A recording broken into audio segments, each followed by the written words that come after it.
Hello guys, welcome back to my channel. Coming to MMA Senior ZMC intern line me kan hai tuna kan junior most batch 2025 batch nen kaning kom do na main an mani senior che te tiang kaning kom to a menting e lekhan zir environment ron zir nge ti te kan zot tangan chang tu ranga yang o ma sabera chuan in introduce nga mic kha khatian in pengai in introduce rualin in introduce zo a self introduction zo a in coaching kalnain so yang o chen mic in peton le Coming to PCL Chandama, Ania, St. Joseph Higher Secondary School at Changin, Nikumakan, class 12, Papas Suaka, Zoan, Zolbuk coaching, Zolbuk Zernarun, coaching Kakala, Kumkat, Zoan, Kuminakan, Avoid Katnan, Nit, Kaexama, Zoan, Patienzara, Kingan. Coming to get Valmaya, Nia, Zoan, intervene at Jangan Nia, St. Paul's Higher Secondary School at Janga, Papas Suakania, Zoan, coaching he, Kakal Kolve, Nuala. Sabera, suanin ZTT akanin kumsan bebe kakala. Suan kumtoble, tatoblan pangakanin exam tong kanin sartiko bulahin nakalya. Suanin akumkat atobna akanin Jack's Learning Center di tatangin kala patian mission na sara nating petal. Coming to Mercy Malsomjali, anya Bethlehem being a jang kalaw pala, suan class 12 St. Paul's Higher Secondary School a jang kapasa. Suan mga yakal na tao Jack's Learning Center sa lang akan coaching kakal. Kaming tulom sang kimi coaching ania Najeriya nga changin local kanya class 12 St. Paul's Higher Secondary School kapaswa ka kapas swanu kan ZET kakala dota physics wala online class akalya anwa Zolbuk Zernaruna hostela ko ma zan patyanzara ka pingani. Kaming tulom sang zolania runglay ra seveng tong local kanya 2023 kan class 12 kapasa chun ZET kumkhat coaching kakala anua Zolbuk Zernaruna kakalya tenzara kalo zeting chuan hei in heta viewer ten an hria du chuan nit experience tam tak anom do ni chu lekha zir dan hrelo zir du si angte khanom do na entin nge lekha in zira entin nge nit in don crack ti amal te tin ro soile do ni o Zolbuk Zernaruna han riaruna hostela khanin koma chuanin chuma ka class kan culture chnuwa physics like chemistry kasir tlang puya sanlama hian biology kasir tengchon kumto in consistent dawin kasir Okay po riaruna ka khan chuma class kan kala chuan chnu changin kami class kan zir kha kami topic kha previous year question nen khan ka en kop china chuan aron chuak le turang te ka he kalaw ngai rat pa exam set tu hian tungku maron chwati ta se engtinge hit mi topic a chahiron chwat hen te khan question ka analyze sa chuan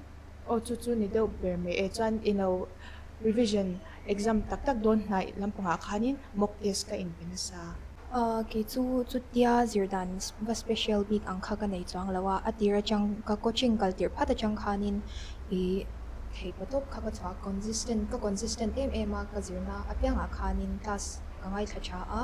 ina ka zir chaboka class kha dar som le chan ve changin tai dar thum te achang le dar li vel thing te kan la a chuan chu mi zo chuanin in lama han dar kar ru vel hi atam berania zir hi ka tum to pa ka theiring chang lawa ma se o atam bera dar kar ru vel kha ka zir china chuanin tun kum thar bik achang khan ka zir na sale zola a nai to le ma mang khanin chuta chuan past year questions ka en na sa to pa internet a hanin ka search ha chuan ka print out ta ke ma ka test ati khan ke evaluate chin ani Kesu ka chente ho nen hianin in thrual changa hostela omde a kesu kan coaching bula hen hostel ka lua suanin jingkar ka thotang hianin ka chente ho nen hianin engmani te zirla chunchai kan soi khom china suanin te anga main coaching hi kankala kan chenu hianin chuanin kan discuss vela tasma te hianin engmani te kan soi ga china ka chen pa lo tele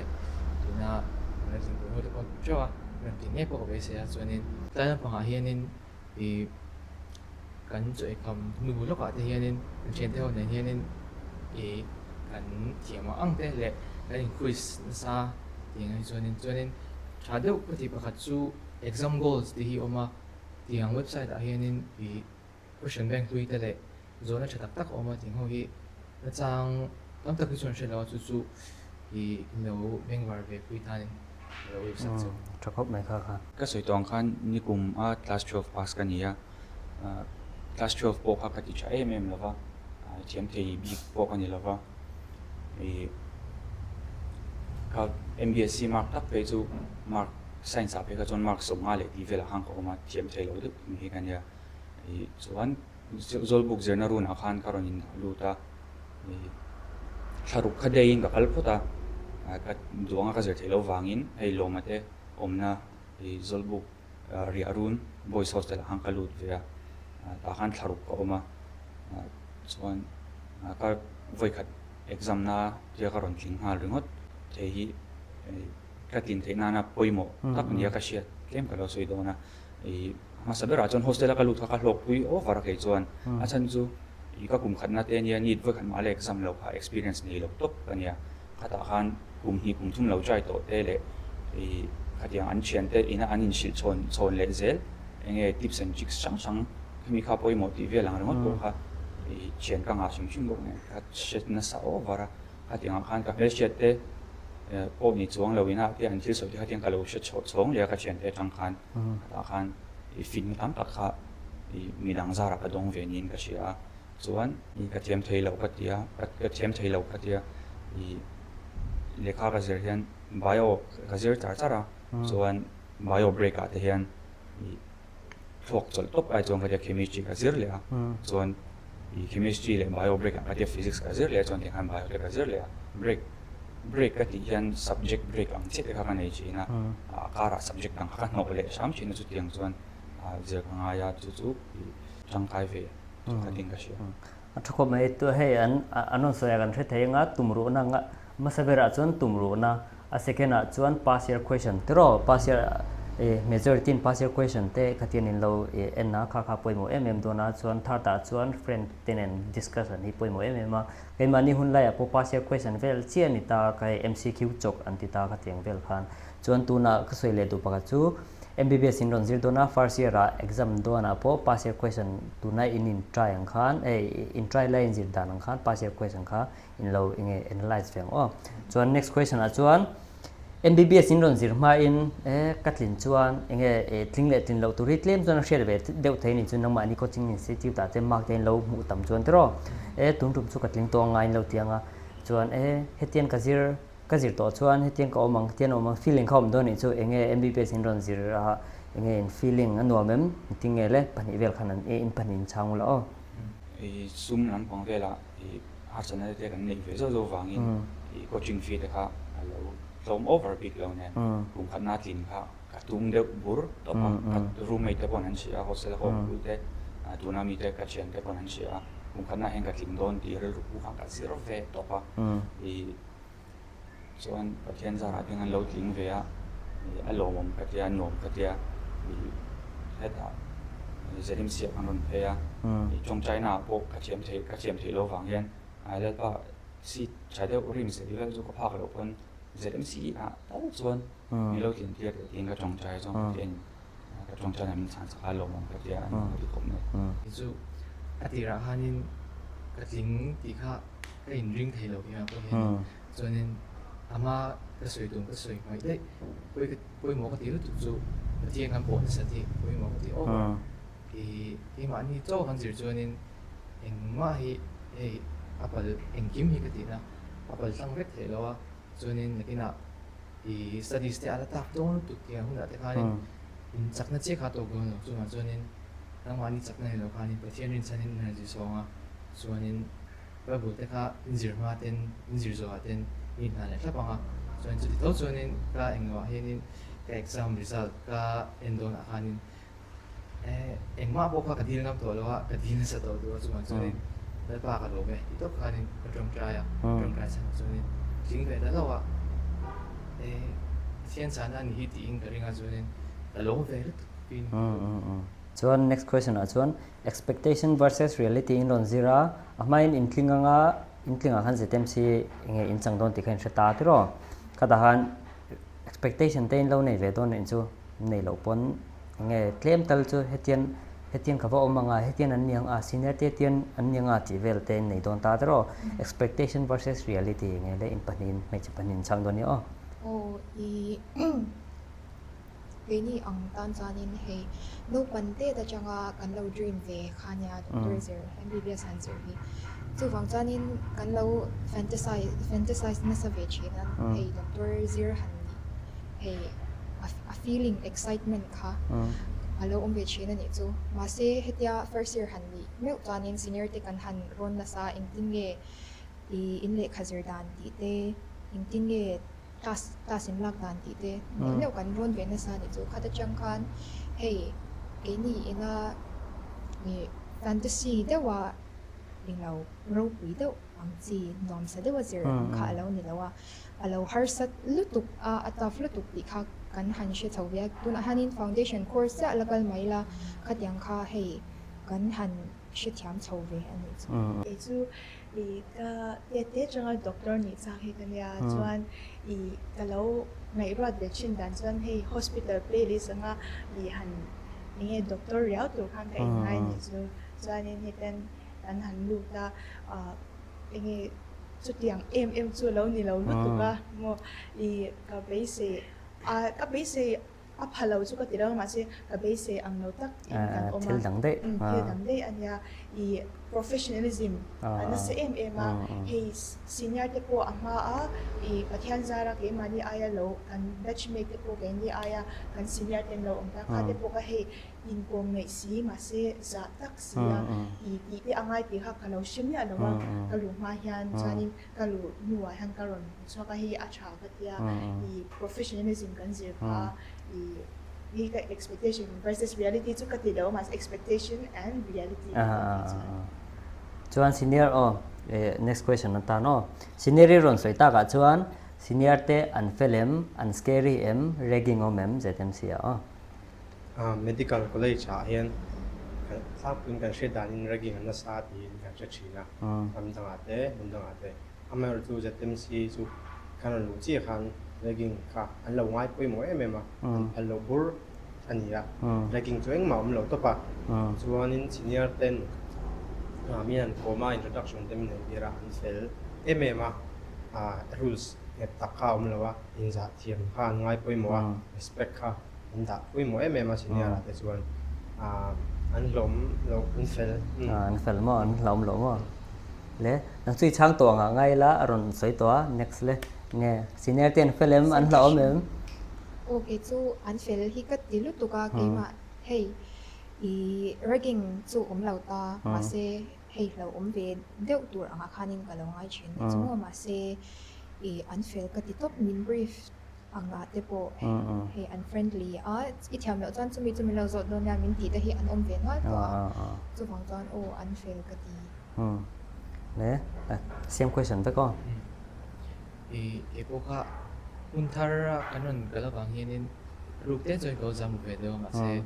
ang kal chia kha kan senior de hokani mo na temin ne zonin ting question te ne zo mi zo de ni ti khanin miron dia miron thammo china ko ante khanin ano friend dia no approach team boka ibani kon chumi ni ban kan sa team me boka ibani kon amani kon sa team so nen friend dia unfit a different question different question related to the previous question senior te bets li in nei ta tro internet chon bets nga vela mi nei khami bet chawa khan eng bets nge felli ti ber le hlo mi ti ber a bet sang zong no sai top ro poi lo nia 25 bet chi September ni khat ang karon lut class chan che da zupo foundation class an ne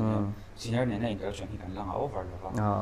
se ka mu te china chuan silver idisia I hostel khata building khata pui na chuan lo ne ma 22 batch 22 batch an fill over kan shed lo tur ang deu ai dress code ata po an gima sui rek thei lawa whatsapp kal thang morus asia ki thei ni lawa ati ha de khan min buya chuan kan senior dai kan senior near le ang te po lo ni ma se kan not tu te po kala ne ya na kina foundation class in zo huna chuan mi lo zot bula À, te kamin tia à. min pui khan la hom em kan mentor tu che kan batch kan senior che tu ni lo ma se an fel he tia i building khata om puna chu Diklo fak tu lo thei lo ka mu mun ber mi box interaction khat le min lo as compared to the other batch ma chuan in tuna ni tin ron try ta in try lai nen tinan attend kum khat attend kum ni try te nom ta tro next atang ti tamai la tro kum khat try te noma kum ni try te noma attend zir e thian zir to te nei ta tro khang khan a pass to hawin en tinan ka kum khat try na khan te min lo khil ta se o ti velte neem in nei chuan nge le thu cha mo he tian thu min lo cha ta se chuan katana thazo kang himi ai ma in ti velte khatiang nge tinga ama ka sui nan thok khanin first attempt khanin first year khanin te kuwa be na sa tu ba chin lo ko ka kala po na sa second year wa ka po to ma se zirlaya chin te ka kani kem ni zu first year khanin chuanin second year chuanin kami kom te ka ti zim be dewa chuanin kan coaching center ni te ka ko tama chuan ama ka sui to thok khanin website exam goal ti te muni engmoni website Darwin te bo ma te ho ka chin puning ka share ke ma chuanin MCQ te le past year questions ne ko ka tam tak an ne a ka lo pui be tu ka ko share ne chuanin first year ha ni te thing ong te ase she tu ha thil pahnih sei tu kan ya ge chu pakhat zo ka chuanin consistency hi apoi mo ka tin tu ka apoi mo ti chu kan sheve ka ma se atakhianin kan hang chak chin lo ta apoi mo ja sherwal wal hian kha apoi mo ka ti to pa tu na ni te mek te emo pek tu ma try mek te emo lekin zela lo la pe tu te kan po chuanin adot le chuanin award te chia hi soi ka do boka hei khami kum khat ani mo kum hi ani mo khami chung ro kanin prepare chung ro kha chuanin engkima in isolate ve te hi angai katia khang zong zonga kan tuar na te khatyang anga kan lo ti ve chau na kha han kin no hi chuan alo worth it lut tu kan ni ti ka she chang to pa chuwang chuanin o tu ka sei tu ani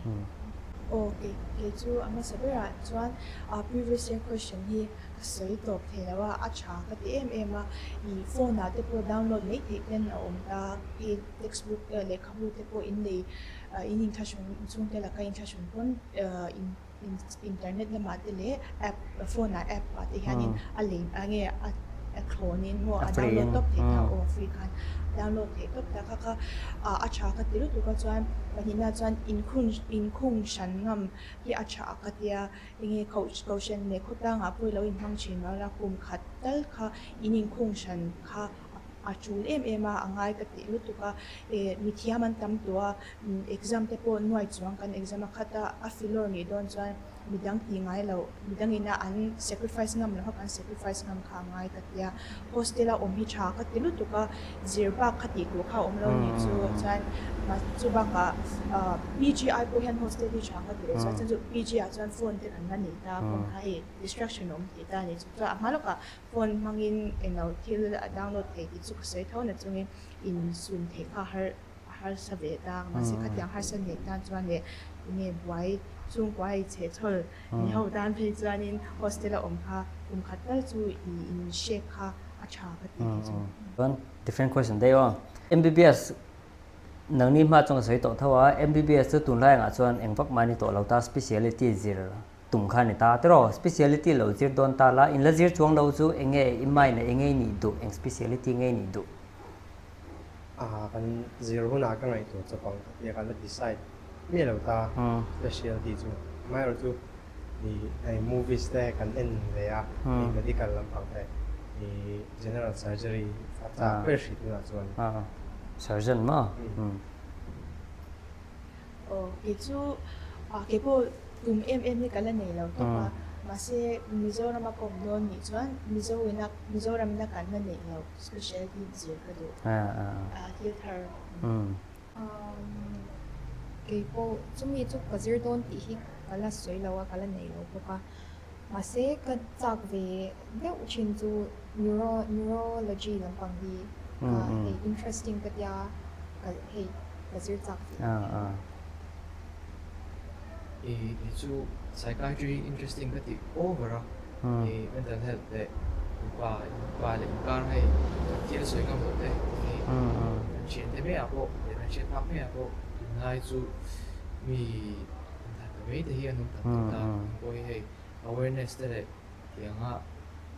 kan problems te nó sẽ xuất hiện ra như thế nhưng cái gì đang bị thì awareness đang hiện sẽ cái gì cho nên tôi nói cho cái tum over cho nó mà sẽ psychiatry cho về cái gì chắc là làm bằng tụ là làm bằng cái chú các biện tiền khan lúng chả lo biện cái gì cardiologist doctor Lonsia hi ai yan minen kol dama chu wang chuan ke ma po yan khatiang mal somna kadon ta kha chuan amang chin milang ta namal somna ni ve ka duwa cardiologist hi kan ve chak trok hop mai chuan rei be deuh to video hi ta nge top kan tumunga subscribe kan ti don ne lo khami mai ka video hi lo subscribe ve ka chuan IG ate min ron follow thenga IG lama ka ron danga tu du huna min ron follow nga zona te nei chuan IG lama ate min ron zol ve vek don ne chuan 1 2 3 subscribe kan ti don ne kut tin kan ti 1 2 3 subscribe